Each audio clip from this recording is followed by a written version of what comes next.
ahindura ibyase guhinduka uwo mugabo jewe ndamwemera uyo mugabo Yesu ndamwemera ahindura ibyase guhinduka haleluya Yesu ashimwe cyane ego ijambo ry'Imana riravuga ngo iyo uri mu kibazo abantu bakurabira muri ico kibazo bakagusuzugura bakakubwira nabi mpagaze ngaha mvuga ngo murabona ingene dusa na bebe dusa neza uwo mugabo Yesu araduhindurira akatwambika buri munsi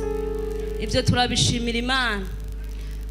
mu kwezi kwa mbere mu kwezi kw'icumi nagambiriye je mvuga ati sinzosura mu rushengero kuko nta kuntu aho ntuye hose ari bibazo ndagenda kwa papa wawe baransengera ndaza ngaho baransengera cyane ariko ibibazo byashishikaye kuba byinshi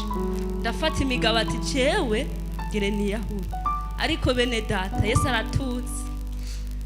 nicaye hajya umukozi w'Imana mu kwezi kwa kane aravuga ngo hari umuntu ngaha yagambiriye kwiyahura kuko navuga ati nzogenda n'umwana wanje niyahurire mu ntahawe wiyahure n'umwana nawe ego kuko muri famiye none mvuga ati no musigiye nde ko bose batwanze ukabona mwotuma mupfana dupfana rero ndabwira Imana ati Imana umbabarire nzo winyice nahuye na byinshi nahuye n'amagisita menshi ariko ninapfuye rero uwo munsi urahishurirwa uravuga ati hari umuntu ngaha agambiriye kuzokwiyahura ariko amenye ko hariho Imana ndavuga oya rosubira muravuga ati nubwo wihoza urahari uri ngaha Yesu ashimwe ndahaguruka barasengera barasubira barasengera nukura ko zibimana barasengera ari benshi nujya mu mama umunsi umwe arampanura mama zobu uravuye mu by'Imana na dimanche ukorete simbona imbere simbona inyuma Yesu ashimwe cyane ariko bene data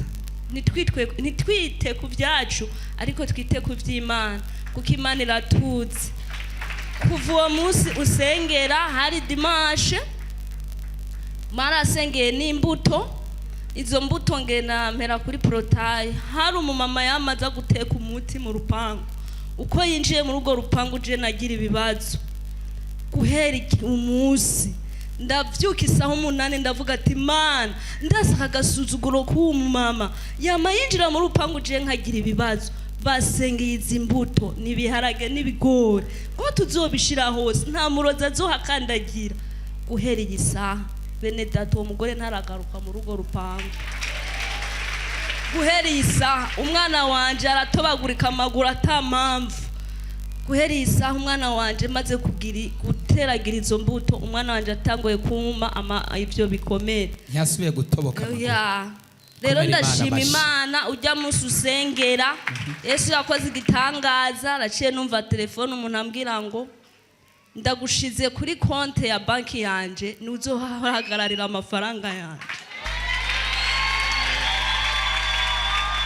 ndavuga ati Imana isengesho basengeye ngo nkure kwa gasuzuguro bama bavuga ngo mbega iyo Mana usenga ni Imana yitwa gute gusamana nusambana kwiba ntiwiba wakuze udakubagana ufise ingorane nke iyo karandura araba uzogende jiste ayikurandure jiste warakoze kuyindandura uwo nyene yavuga ivyo niwe yahagaze kuri telefone ati no nifura yanje n'umwana wanje oya ntibikunda mama zo wabari washigwa kuri konte yanje rero iri nishimwe ariko ica 10 ndacacegeranya ciyo konte komera Imana amashi menshi cyane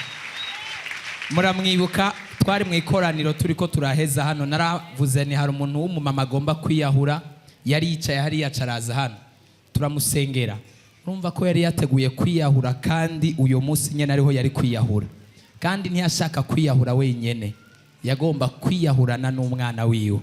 avuga ngo umwana wanje nta hantu nse no musiga reka dutume dupfana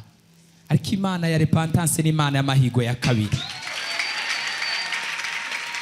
Satani arashira uruhuni ku bantu ibaza umunsi uzi yuko yavuze ngo sinsambana siniba ntange sombi ntaki ushobora kuba ibyo byose utabikora mugabo hakaba hariho ubushobozi bw'umwijima buremereye ubuzima bwawe uriko buragukorera ko urakeneye iyindi autorite hejuru ubuzima bwawe iza kukuzitura mu izina rya Yesu.